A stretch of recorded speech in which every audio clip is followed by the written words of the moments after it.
The Chronic Illness Therapist podcast is meant to be a place where people with chronic illnesses can come to feel heard, seen, and safe while listening to mental health therapists and other medical professionals talk about the realities of treating difficult conditions. This might be a new concept for you, one in which you never have to worry about someone inferring that it's all in your head.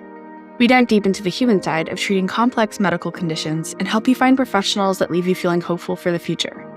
I hope you love what you learn here, and please consider leaving a review or sharing this podcast with someone you love. This podcast is meant for educational purposes only.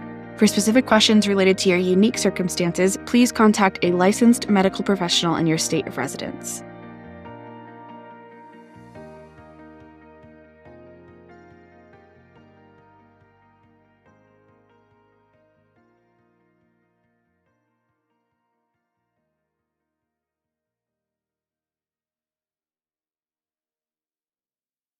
Hi, everyone. As I was editing this episode, it felt like really perfect timing to kind of talk about some of my own goals that I have going into 2024 with business and what those offerings mean for you. So, as most of you know, I am a therapist in private practice in Atlanta, Georgia, and I work primarily with people with chronic illnesses, chronic pain, attachment trauma, and basically how to live a really meaningful life despite living with chronic pain and chronic health conditions.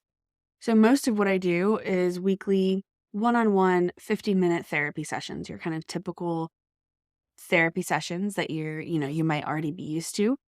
But moving into 2024, I'm really going to be looking at opportunities to kind of create quicker momentum with change. So I'll be offering therapy intensives, which look like 3-day weekends, Friday, Saturday, and Sunday, where we do really dedicated one-on-one or group work. I'm going to have both offerings. And we're going over in these intensives pretty much everything that I know that has helped me and my clients how to stop fearing your body and start living your life despite chronic pain. If you have a goal in 2024 to start rethinking how you are looking at your life, this 3-day therapy intensive comes with a workbook. It comes with lots of dedicated one-on-one support. Even if you're choosing the group option, you're still going to get a close, intimate experience that will help you jumpstart where you're at in your personal development journey. So for some people, this will be kind of the first experience with therapy, and they're just trying to kind of get an understanding of what to expect and maybe do some upfront work and then continue in weekly sessions with another therapist. Or it could be someone who's been in therapy for a long time and you just need something different and you just want to dedicate your time and energy to this jumpstart. So if you are in Georgia or Florida, this intensive can be done virtually. But if you're out of state, out of Georgia or Florida, then in order to participate in this, it would require travel to Georgia. And the other thing I'm offering starting in March is a 3-month group therapy program. It's weekly group therapy for 90 minutes each week. And this one is specifically geared toward people who have this experience with feeling really loved as a child and, knowing that your family loved you, but feeling really unseen, unheard, and like your emotional needs were always just too much. You might have been a caretaker emotionally for one or both of your parents. You might have been abandoned in some way by them. And the overarching feeling that you've been left with as an adult is this feeling of, I'm too much, I'm a burden, and I don't know how to ask for what I need without feeling really guilty about it, or feeling like I'm manipulating someone, or feeling like I oscillate back and forth between like asking for and demanding exactly what I need and then like pulling all the way back and not asking at all. So that's what this group therapy program is going to be about. And again, that's open to Georgia and Florida clients because that's where I'm licensed. And so if you're interested in any of that, just shoot me an email, ask me any questions you have, or just let me know that you want to be added to the email list, and I will update you when I have more information about when it's starting, the price, and any other details that come. So that's the big picture and the fine details about what I'm doing in 2024. I'm really looking forward to getting this group therapy program off the ground. I think it's going to be really, really impactful. It is a commitment to yourself and to your body, which I think is huge. And so I hope you'll join me.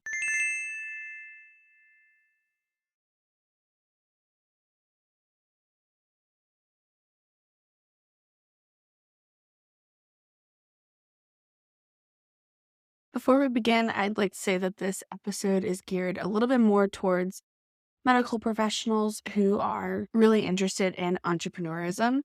Um, you'll see Gabrielle has such an array of offerings and experience from everything from running a group practice that took Medicare, and that's a big part of what she does now and consults around. She has retreats and Etsy products for therapists specifically, and has a lot of different things that she does.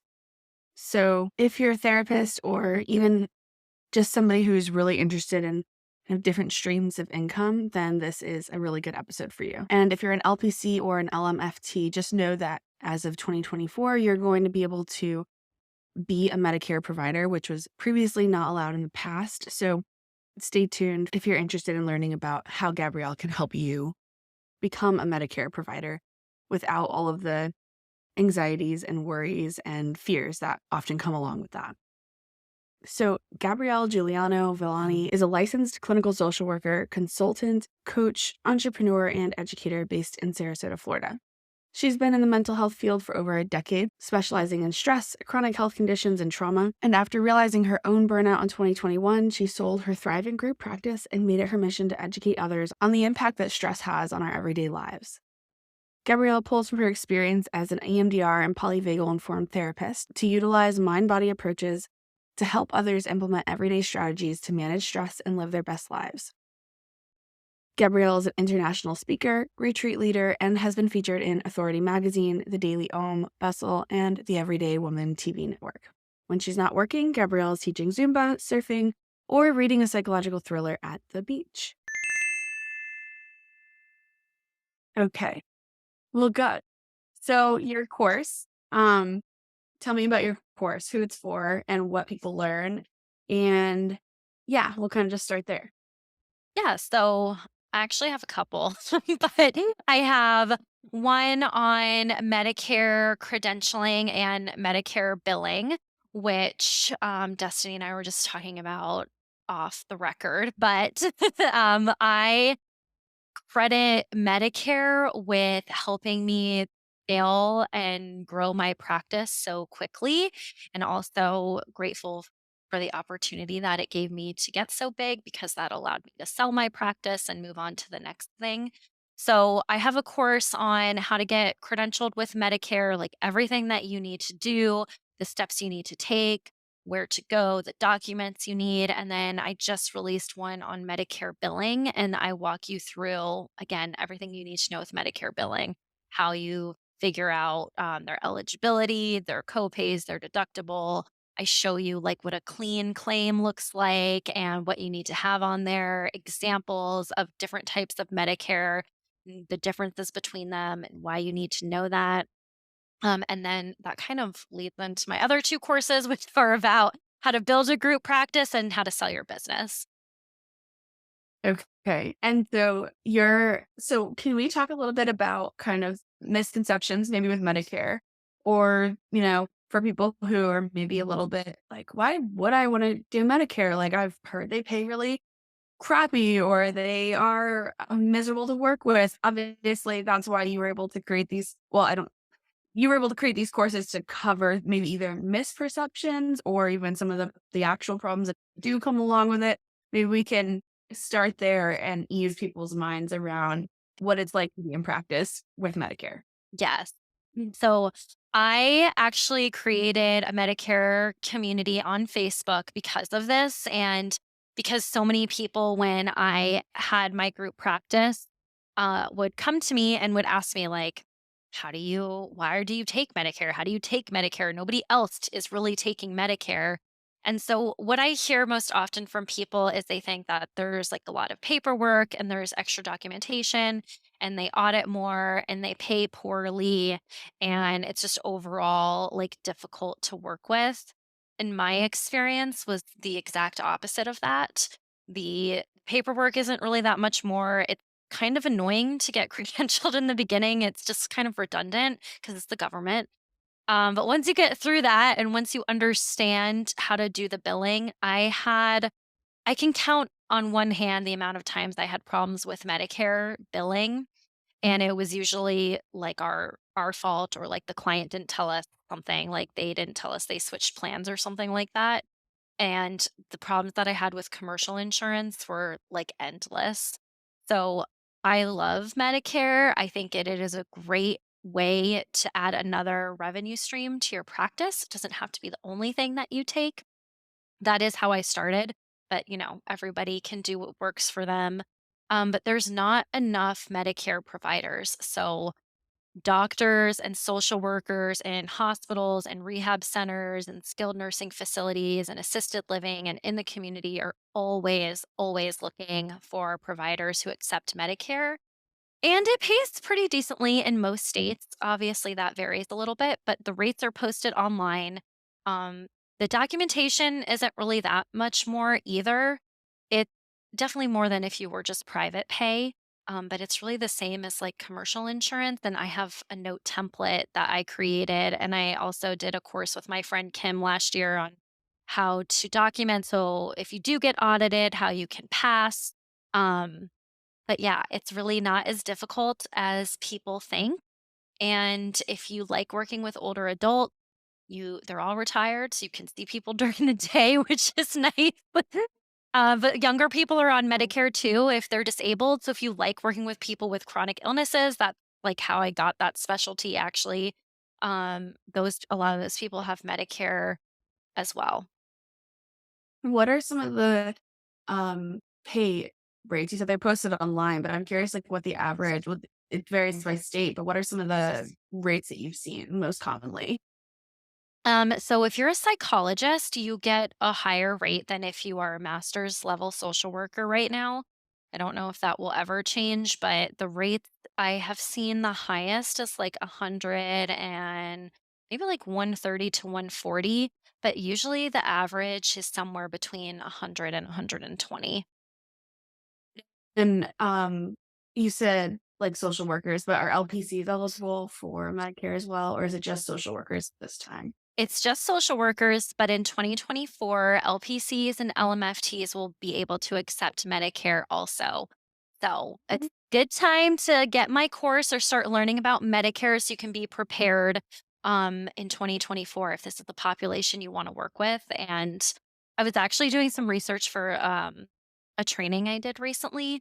And the stats that I found was that less than 1% of psychologists specialize in older adults. So we need Mm. more providers. I don't know. Why do you think that is? Why do people shy away from that? I think there's a lot of stigma surrounding that population that they are difficult to work with. They don't want to change. They're not really interested in therapy. And I have found it the opposite. I mean, you can't really make a blanket statement, right, for anybody, but the clients that I had were all very rewarding and they were engaged in treatment. They appreciated it, and again, these are a lot of people who they haven't had access to care, or they don't really understand the impact of trauma. So that's kind of fun and exciting that you get to do that work for them and educate them about what that looks like. And it's just amazing to see how resilient people are after they've had like a lifetime of hardship and where they're at now. I mean, I've had clients. So my youngest client on Medicare was 18 and my oldest was 101. And I have had everybody in between. And I remember like so many of my clients being in their 70s or 80s and just being like, I never talked about this with anybody, but like you're here now and I trust you and I'm going to share this. Yeah. Yeah, I wonder if there's do you find that there's a difference in building trust between someone who's 18 and somebody who is in their older age? Sometimes I found that my older clients were usually at either end of the spectrum. Either they didn't trust me at all. And so it took a really long time for us to build rapport and kind of educate them on therapy and what to expect in our sessions together. Or they were the exact opposite, and they're like, "Oh my god, I'm just desperate to talk to somebody about my kids and the shit that they're putting me through right now, and I'm so glad you're here." So you get, like, both ends. That's fair. Yeah. Uh, yeah. And so there's a shortage, of Medicare professionals. I imagine that's why maybe the laws are changing to allow more licenses to be involved. I hope so. I mean, I think that's probably part of it is that it does limit access to care, that these clients can only see psychologists or social workers right now. And also, each discipline has, we're all different. So that gives them, a variety of people to work with. Like, even though a lot of social workers may have training in family therapy, their whole coursework was not, like an LMFT. And so if somebody is really wanting to dig in to do family work, which is really common with Medicare clients, because there's often just a lot of family stuff that comes up towards the end of life and estrangement. It's difficult for them to find people who work with couples and who work with families. Yeah, yeah. I'm kind of wondering the themes that might come along commonly with especially the older population and especially, either just being on disability in general. I mean, we need support, right? When you're fully when you have a fully abled body, then you're able to kind of push through and do whatever and get anything done, but the more disabilities you have or the more pain your body is in, you need support from other people, and we just don't have a society, I think, that fosters that. So, I'd imagine there's a lot of work in just educating clients around how to ask for help, how to make amends maybe, and how to, yeah, how to navigate that. There's definitely a lot of grief work in many different facets. So there's grief work on getting older, there's grief work on, just death and not just loss of a spouse, but loss of their family or their kids or their friends and just like their close knit community. There's a lot of work around, again, with grief, like chronic illness, chronic health conditions. The older you get, the more that you're probably going to have. And so grief around, and acceptance on like that was my old life where I was able bodied and I could do all of these things. And now I'm in a different place where I can't. So a lot of work around transitions, loss of independence, like I said, family stuff that comes up a lot. And then around their own mortality, like, I might die soon. What does life mean to me? What does it look like? So a lot of existential work too. Which, yeah, I think either you kinda hate that work or you love it. But Yes. and, it does but it is deep work, especially when maybe you wanna go deeper, but if you're stuck in that a lot of, like, the psycho ed part because they haven't been in therapy ever before, and it does take a while to build trust. I could see where there are just pieces that would feel really draining, so I'm curious, and does your course talk about kind of the self-care aspects at all, or is it just logistics of, like, billing and building the practice? Those 2 are just the logistics. I have done ones in the past that I'm not selling, I probably will in the future, but I do consulting on that stuff too because that is really common. I just did one for person-centered tech actually about how to work with older adults, and we talked a lot about the self-care aspect and how therapy just can look different for them. The change is smaller, it takes more time, you need to kind of shift your expectations a little bit. Sometimes there's like some case management pieces that come along with it too. You might have to, um, I don't know, like I had clients who had cognitive issues or dementia. And, some of our therapy together was like figuring out ways to help them remember our sessions. And so or they would buy like a big whiteboard and we would put reminders on there and that just would help them get through the day. So there are things that look a little bit different. And so it's really important to remember that it's just going to take a little bit more time to work through things, but it's definitely Mhm. doable. I've done EMDR with clients who had cognitive issues and it went really well. I've done EMDR with a lot of my older adults. The resourcing is a really big part of it. Mhm, making sure that they have that sense of their safety, Yeah. before going in anything Yeah. deep and hard. Yeah, that makes a lot of sense.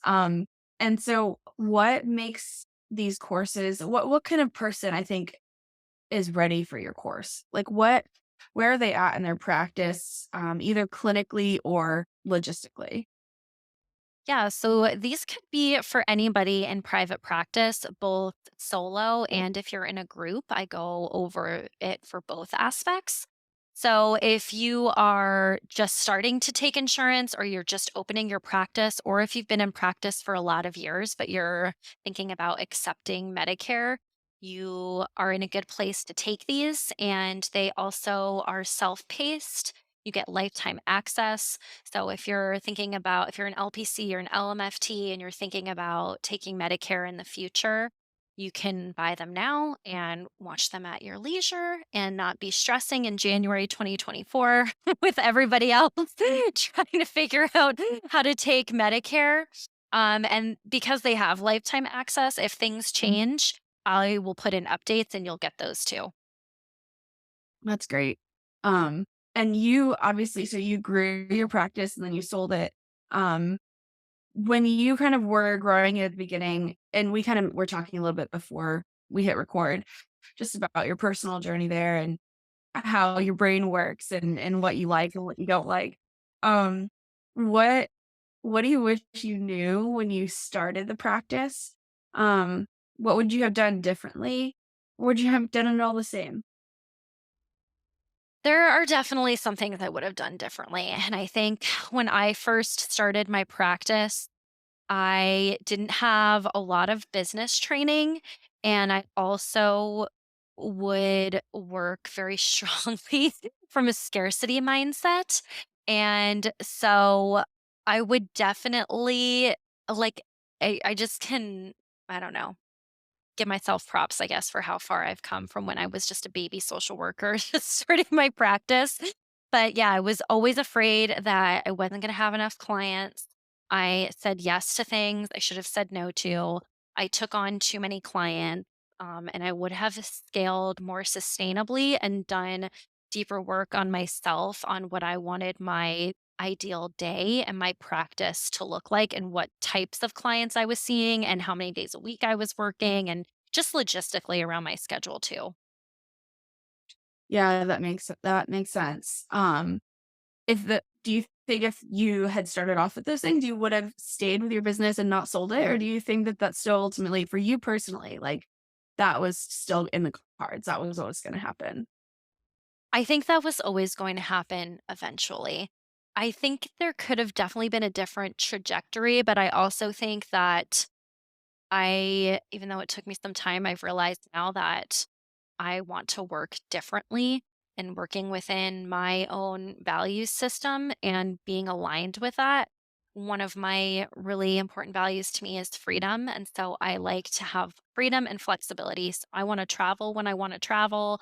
We were just talking about this. I don't want to see people one on one, back to back all the time anymore. I find that very draining. And that makes sense to me because I've always been really introverted. And so I think that when I pushed myself past those limits, I got to the point of needing to sell, but I would have sold eventually anyway. I think it just would have taken more time. That makes sense. Yeah. So somebody who, maybe really just kind of wants that sense of stability and security and isn't really planning on going anywhere anytime soon as a therapist. Um, they don't have this strong urge to travel a whole lot, or they don't have a strong urge to maybe, um, oh, it's just something like new and exciting next. Then it sounds like, and even if that is the kind of person that I just described, it could still work for them, obviously, if you're kind of in a business mindset and, how do I grow? How do I build? And then sell that in and of itself is a really exciting endeavor.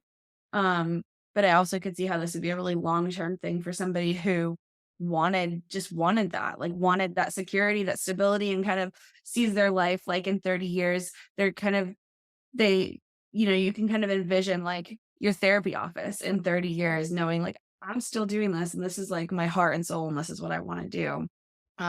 This is how I wanna retire, like, this is what's right for me. I can see how Yeah. it could work for both types of person. It totally could. And you can, again, like you can just create your dream life how you want it to be. And Medicare can be a really great way to do that because there are people like another stat that I was looking at recently when I was doing another training on this. I think it's like over 10,000 people turn 65 every day. And all those people are going on Medicare. So we're not going anywhere. People keep getting older and this world keeps getting better and better. So we'll always need therapists. Yeah, I think we've got some job security right now. For Most sure. Oh, you gotta laugh a little because it hurts too much otherwise. Yeah. Oh man. Yeah. So can you maybe even tell me a little bit about so people typically get on Medicare when they turn 65. Is that true? Even like there's so many freelancers now these days, people don't work 30-year jobs anymore. Like, is that true for everybody once you turn 60? I'm so ignorant on this topic, obviously. Once you turn 65 in America, like you get on Medicare, or does that depend? That is a good question. And I think it does depend because I know for Social Security disability, so that's SSDI, people can get on Medicare when they're younger. That's how you see younger people on Medicare. And also, if you have end stage renal disease, you can get on Medicare if you're younger. That's how I had my younger client on Medicare actually. But for SSDI, you have to have been on disability for 2 years to be eligible for Medicare. So I think it depends on the situation because you do have to pay into it, but there are also other circumstances, like I just mentioned, where you would still be eligible for it. Okay. Yeah. So you have those two courses for Medicare. You have your note template on Etsy and that which I downloaded, and I don't take insurance, but I give a lot of super bills. And so I wanted to make sure that if I am requested to, you know, be audited, which I know that I technically don't have to comply with, but I mean I want my clients to get their money and keep their money. Yeah, yeah. um so I yeah, it's definitely it's different, right? Like the checkbox style note taking, which is easier in a lot of ways. Um, it doesn't. I'm curious about like context. Like there, you have boxes and stuff to like write more as needed, but is it like does Medicare just really need those kind of check boxes? Like there, it doesn't need a whole lot of like written kind of here's what we talked about. Like, yeah, can you talk a little bit about that? Yeah. So thanks for supporting me, by the way. I appreciate that. Because it is kind of an intense note template if you don't accept insurance because it's pretty long. But Mhm. not to intimidate anybody, I just did that because I really just wanted to have everything that you needed in this note, and that's why I did it that way. They do want to see not just the check boxes. They definitely want to know more. Not necessarily. So I when I explain notes, I talk about like you don't need all of the details in there, but they want to know how the client was presenting, what the presenting issues were, what you did to intervene with those issues, and then how the client responded to that. Because we oftentimes, especially with Medicare clients, again, they're older, they might have cognitive issues, they probably have health issues. I have had Medicare clients that I saw for years, like 4 or 5 years, and I just, have to document why that's medically necessary. Like, why do they need it? Are they getting better? Yeah, they might be making progress, but it's really slow. But you just want to be really clear in documenting that progress and how it's impacting their functioning. That's what it always comes back to is how does therapy impact their functioning? Hopefully it's helping. It should be. But you wanna document that, um, so that they understand because I see those fears a lot, especially in my Facebook group. People are really afraid of audits, which I understand. They're really scary, but just know that, I have been audited before. I did pass, and they give you a chance. Like, it's not like they, just, go through everything with a fine tooth comb. And they're like, you're a terrible practitioner. We're going to make you pay all this back and you'll never see clients ever again. It's not like that. You get assigned a real person. They work with you. So you just want to be really, really clear about all of that stuff that I just mentioned, and also their diagnosis and how they meet the criteria for that. That's a really good point. I do. I think like audits and like clawbacks, getting your money taken back, like, yeah, it feels really terrifying. My favorite part of the note template was the medical necessity part. Like, I felt like you Yes. had good, really good check boxes there. And I was like, wow, okay, this allows for like continued care. I don't have to, because I don't take insurance and I work from a wellness model. So for me, it was the reason why I wanted to have that template was to kind of look at that language. Um, how do I how do I write this note without it feeling like I'm like, yeah, my client is just so sick. They just need therapy. They be lost without it. It's like people go through their whole lives that are going to therapy. I mean, obviously, I think we should all be in therapy, but you know, they're not going to die without it. Well, some people absolutely we can save lives in that way, but for the majority of people, I just think it's hard. I think it's hard too, especially in Yeah. private practice or private pay. Um, a lot of times it doesn't feel medically necessary when I think about it through my lens.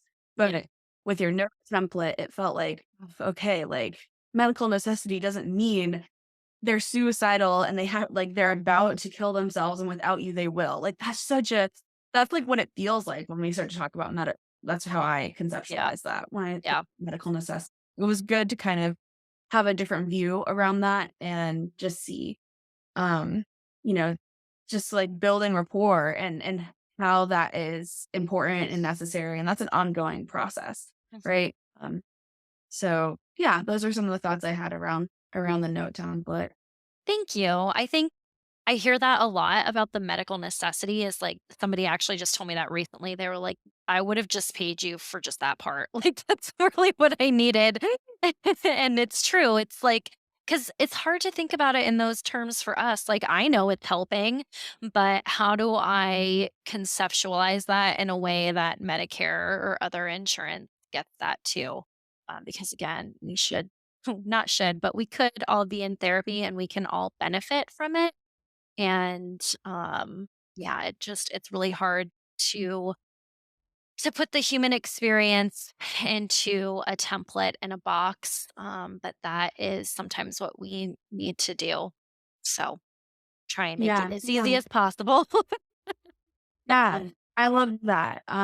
Because yeah, we live in this world that is it's really insurance we live in a medical model world and a lot of us are doing wellness model work, but we're Yeah. still kind of within this medical model system. So I think your template bridges that gap really well. Thank you so much. Yeah. You're welcome. Um, cool. And then you also have this retreat coming up. It looks amazing. I'm really enjoying just looking at see with pictures and hearing you talk about it. So tell me a little bit about it. Yeah, so I just, like, get that good, like, butterfly feeling in my chest and my stomach when I talk about it because I am just truly beyond like, thrilled and excited isn't even the words that I would use. I don't even know how to express it. I'm honored to give people this space, and so when I was, in the fun depths of my own burnout, I went on a retreat, and it's funny because I saw the value of it at the time, but it didn't really, like, strike me as like, "Yeah, I learned some stuff and it was helpful." But now when I look back on how I was able to move through my burnout, like, that retreat was really just like helped me so much really was to like slow down, learn new things, learn more about myself and what how I work best and what I need to do. Um so now that I sold my practice, I specialize in burnout, which if you've listened to past episodes of this podcast, you might already know. And I kept getting asked to do a retreat. Like people were like, what? you do a retreat, you would be so good at it. Like that is just really the kind of work that I love doing. I'm a certified sound healer. I'm an intuitive practitioner now. And so when I was putting it together or just even thinking about it, it's like, well, I love Costa Rica, but like everybody does stuff in Costa Rica and I want something a little different.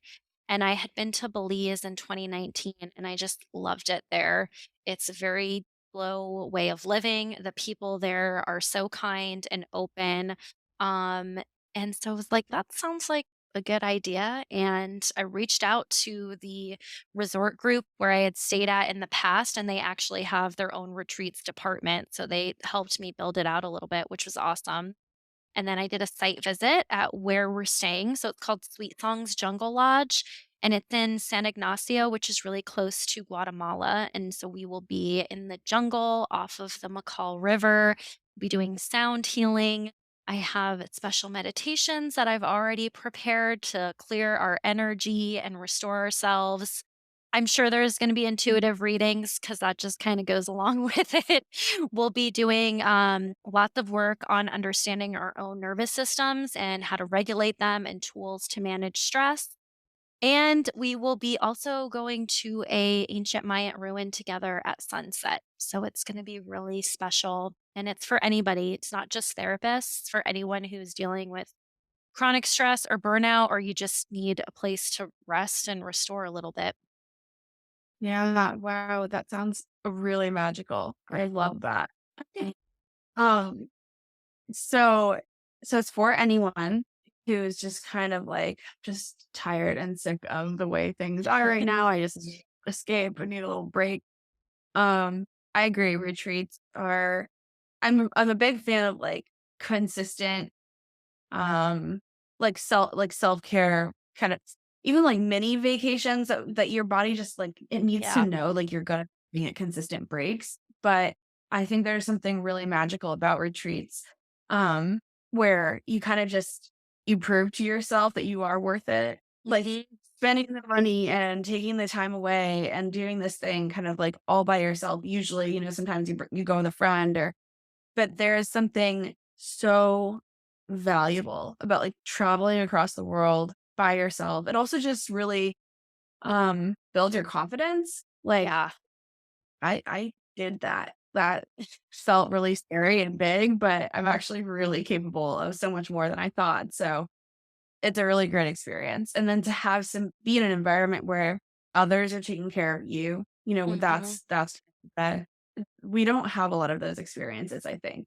Um, Most of us, especially I think when you do experience burnout, I think there's a large portion of us in that group that are just caretaking a lot. So Hmm. going on a retreat is a space, just this dedicated space where like you have to allow others to take care of yourself. Like that's just built into the curriculum.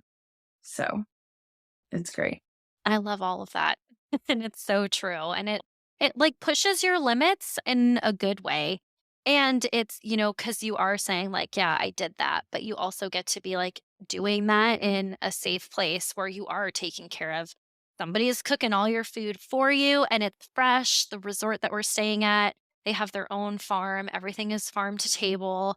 And which is amazing. But even with sound healing, that's why I love sound healing so much. You don't have to do anything. I'm going to do all the work for you. You just get to lay there and listen.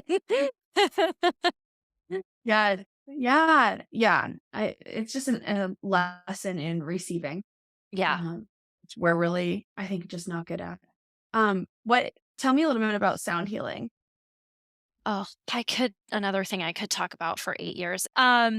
Sound healing is, I don't even remember when I first heard about it, but I remember I had gone to a sound bath and I really liked it.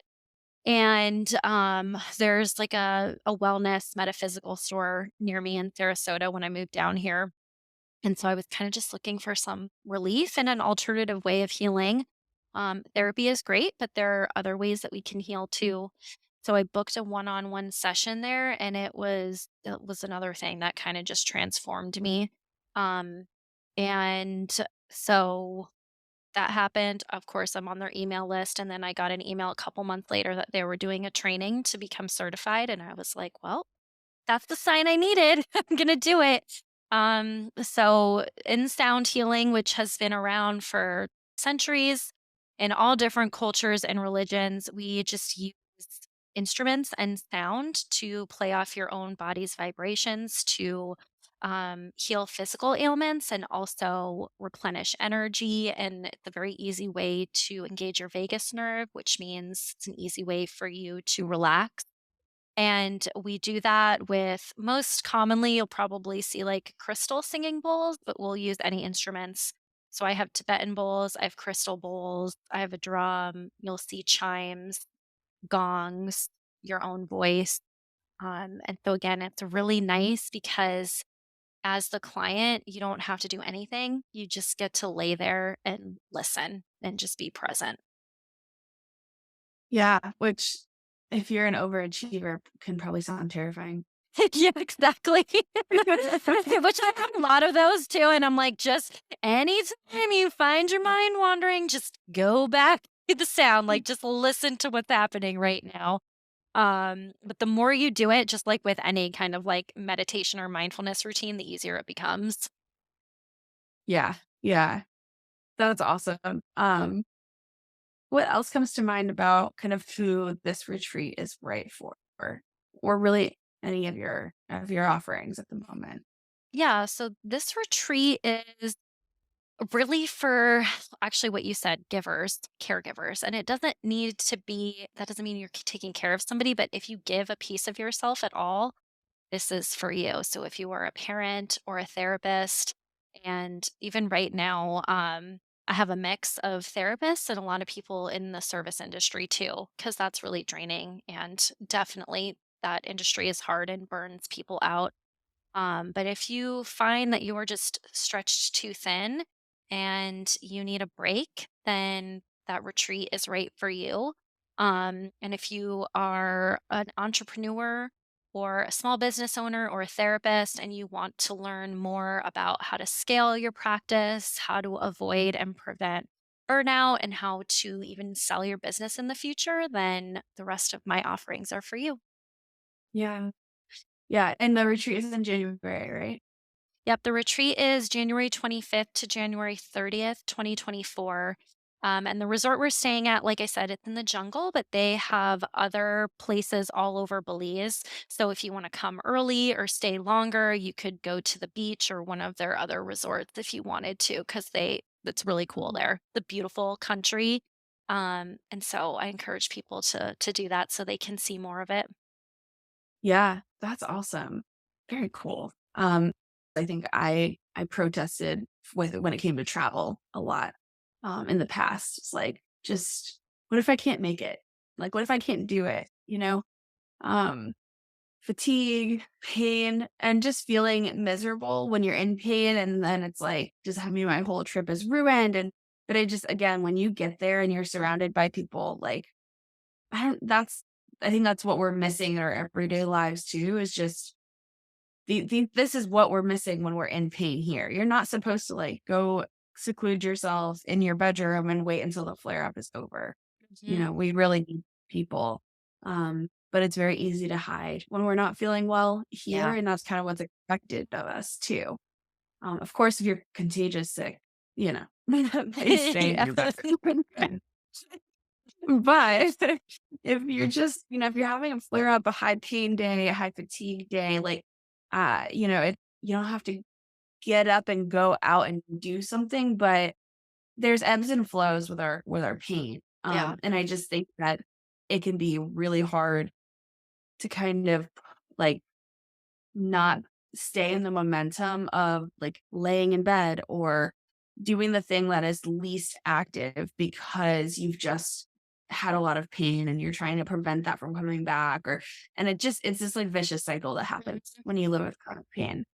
um and being in an environment where one, everything is done for you, like just having your meal, like three squared meals a day and Yep. snacks like provided for you is just, it's beautiful. I know it is a Um, chef's kiss, and you can get them in your room if that's what you need. And so I think that's important too, is like it is easy to like, you know, uh use this word in a different way, but like, yeah, to retreat when you're not feeling good. Um, but it's also like if you're in a place like this, like everybody is supportive.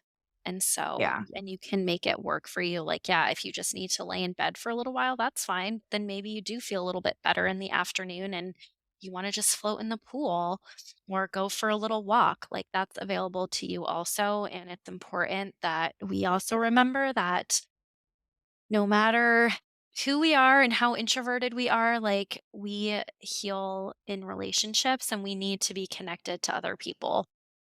Yes. So, so true. Good. Well, is there anything else that we maybe missed or didn't cover today that feels important? I don't think so. I think we talked about pretty much every single thing that I do. Good. I'm glad. I mean, it all intertwines, Yeah, it everything that you're does. doing. It feels disconnected. I think that's something that happens for a lot of people, like entrepreneurs. It always feels so disconnected, but it all intertwines. So I think you're doing a great job. Thank you, friend. Thanks for listening. If you learned something new today, consider writing it down in your phone notes or journal and make that new neural pathway light up. Better yet, I'd love to hear from you. Send me a DM on Instagram, email me, or leave a voice memo for us to play on the next show. The way you summarize your takeaways can be the perfect little soundbite that someone else might need. And lastly, leaving a review really helps others find this podcast, so please do if you found this episode helpful. And P.S., clicking subscribe ensures you'll be here for the next episode. See you then.